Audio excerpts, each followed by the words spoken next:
You loud. You loud. Microphone seems so official, so it's not even Okay. Okay, so like my intern Daisy said, I am the founder and the creator of the Diva Files. I started at Central State University in 2004. It's the only public HBCU within the Midwest in Ohio. And I chose Central State because my grandfather made me. It was no doubt that I was going to go to an HBCU. I wanted to go to North Carolina A&T. I wanted to go to Howard, but being closer to home, more intimate setting is what was for me. I appreciate my journey through Central State because after you graduate, you realize just how much those campuses mean to you. You guys go through the trenches here. You probably hate cat food. You want to blow up the Red Star building when your refund check ain't there on time.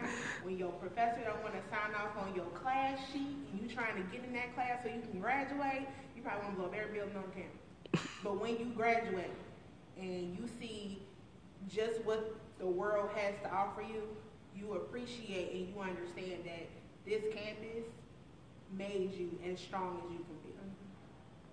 After I graduated, I went to DC. And DC is hard because DC it's expensive, it's a lot of competition, and they don't care about the competition. You either get in there and you make it work or you'll fall. So the two things that I learned about success when I was in DC is you fly and you'll fall. But in order for you to fly, you have to jump.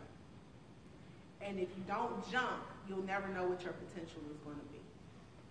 And you have to understand that you're going to fall. And what makes you successful is when you get up. Bless you. If you never get up, then you'll never know what you can do. You'll never know how far you can go, and you'll never know what your potential is going to be.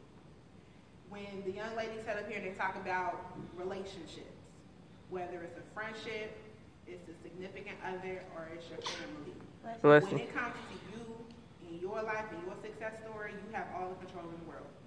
They can tell you everything that they want to about your life. But if it ain't in the Bible, it ain't happening. Period. If God didn't say it, God told you that you're going to be successful. He promised you everything in the world. If God owns everything in the world, how can anybody tell you no? All right. I don't like the word no. Me and the word no, we don't get along at all. Because wherever there's a no, there's a yes.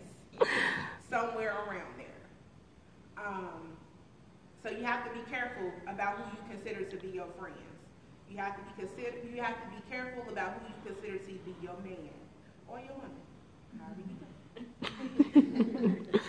You have to be very careful with that because just like they said, if they're not rocking with you, if they're not supporting you, if they're not encouraging you, if they're doing the same thing that they were doing in elementary school, they're not for you. Because you're trying to soar. You're trying to go up there beyond the clouds, and they're still sitting in the grass and the dirt. And you looking at them like, okay, so when y'all gonna get up? Not today? Okay, so I'm gonna jump on this cloud because you're sitting there and I can't reach you today. You have to understand that success is not always what you see on TV. There was a song that came out maybe, I think it might have been on Trey Songz' Ready album, so that's like 2009. It was called Successful. I hated it because it said I want the money, the cars, and the clothes. And none of that means that you're successful. You got clothes on don't you got clothes on? You got a couple dollars in your pocket, don't you? You got something. You know somebody she got $1. Tell her help you. See, she got $1. That's not success. Nothing about that makes you successful. Nothing about what you have on, your hair, your jewelry, whatever. None of that makes you successful. And I'm sorry to tell you that. But that's what society wants you to know. Society wants you to be X, Y, and Z instead of being who you are. And you have to know who you are, whether you are big, small, short, tall. You have to know who you are, whether you wear weave, whether you have a natural. You have to understand who you are, which is one of those things. How many of y'all are in y'all 20s already? Okay, so that means that you two not. So, wait, y'all teenagers still? I'm 19. Okay, teenagers. Okay, all right. So, in your 20s, you are going to go through a lot of ups and downs in self-discovery. When you're 20, you can't wait to be 21 because you can go buy liquor, you can do whatever you want to do when you're 21. The only thing that you can do when you're 21 is go to jail and your mama can't bail you out. She's not obligated to bail you out. That's it. That's all. You know, you go buy you a little drink, but after you buy that one drink, you're like, this is it? That's all? What is 25? This ain't good enough. But the reality is that being successful means that you're going to fall. You're going to discover who you are. It's going to be things that you want to do at 20 that by the time you're 25, you're like, I don't even want to do that. Because when I was in school, when I first got to college, I wanted to do nursing. So I majored in biology. Then I understand that I don't like blood. So me and nursing wasn't going to get along. Because eventually I'm going to have to give somebody a shot, and then I'm about to see blood, and then that's not going to work. So I just moved along to psychology. I said, I want to be able to help people. I want to be able to have a practice. Then I said, maybe communications is going to help me out to be able to communicate better with people. After I graduated, I just knew I was going to go to school, get my clinical psychology degree, head on to medical school, become a doctor. And then somehow or another, I meet this lady in church. We have a discussion. She owns a magazine company. I started writing for her, and then the rest is history. I knew I liked to write. Psychology requires you to do a whole lot of writing. So I knew that I had the ability to do it, just not the ability that I knew. Because after I did that, I discovered, I said, well, if I can write for her, then I can write for them. And if I can write for them, that means I can interview them. And I built my career. I started reaching out to celebrity management companies. I started reaching out and building my portfolio to make it enough to present it to people like Sister to Sister, Ebony Magazine, The Hype Magazine, Sheen Magazine, and Upscale Magazine. I am in print, I am in online. But then this love for HBCUs wouldn't leave me alone because I love y'all. Like, we are the best. Like, there is no way under God's green earth I would ever consider going to a PWI. And I know that might sound horrible, but there's something about being around my people.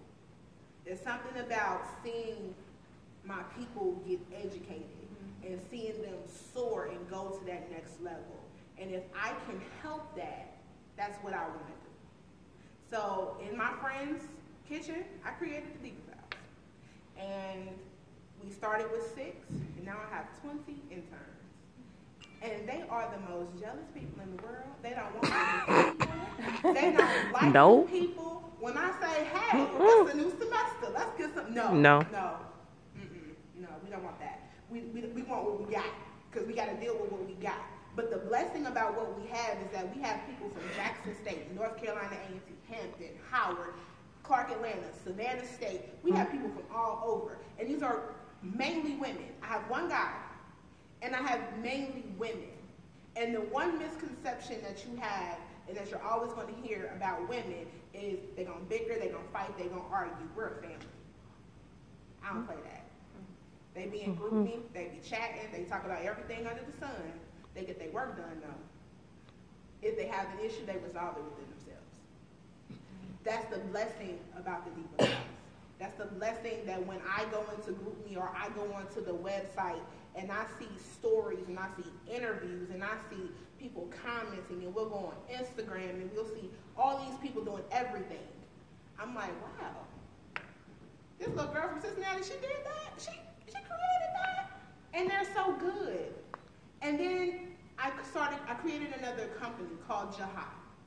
And I built that because I had a lot of different companies asking me, how can I do that? How can I get interns? Well, you can't have mine, but I can find you some more. I can help you out. You can't have the ones that I got because they're my babies, but I can teach you how to get some more.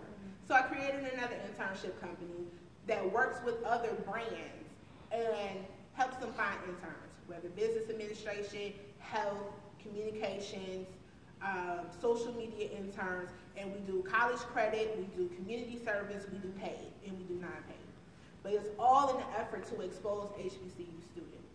I did not want to create any organization where HBCU students have to compete with a PWI student, because it's not fair. Period. People have their stigma on HBCU students. I happen to see that you guys work hard. You guys belong to organizations. You guys go to class. You guys do what you're supposed to do. And the best part about it is I know that sometimes students will struggle, and sometimes you don't have a 3.0, and sometimes you don't have a 2.7, but we don't discriminate against that, because we know even a 2.5, some people work hard for their 2.5, period. They got family struggles, they got personal struggles, they got struggles. And who are we to say, no, you can't do that because you don't have a 3.0 GPA. You don't belong to 5 organizations. You're not X, Y, and Z. Too many people already do that in the street. So it's no point in me doing that to anybody else. So when I created the Diva Files, I created the Diva Files with every student in mind, so that you have a platform to express yourself, to give your opinion, to build your portfolio, to meet other people and learn how to deal with different personalities. Because we got a lot of different personalities. Everybody does. And it's good to put those people in one environment and say, here, let's work it out. Let's talk about it. Let's talk about the presidential election. Let's talk about how important this presidential election. Let me tell y'all how important this presidential election. The first presidential election that I had the pleasure of voting in was Bush-Kerry. And wasn't much of an election, let's just be honest. It wasn't much of a selection, let's be honest. And quote unquote, people had not got enough of Bush. So they put him in for another 4 years. By the time 2008 rolled around, that one was the most pivotal election I've ever seen in my life, because Obama was nominated and he won. He gave everybody hope. I'm sure everybody saw the Blackish episode. He gave everybody hope. Everybody was, on board. Everybody was soaring and for it. By 2012, everybody was soaring and for it again. They knew there was 4 more years that we could really just survive and breathe. Then you have this election. You don't know who to vote for. You don't know who got you back. You don't know if we're going into another civil rights movement. You don't know if we're going to go into another racial war. Just to be honest with all of you, we're going into all of that. We're going to hit all of that. Which means, so when people say, I don't know, not Trump, that's good. I'm glad you don't know, not Trump. That's good for you.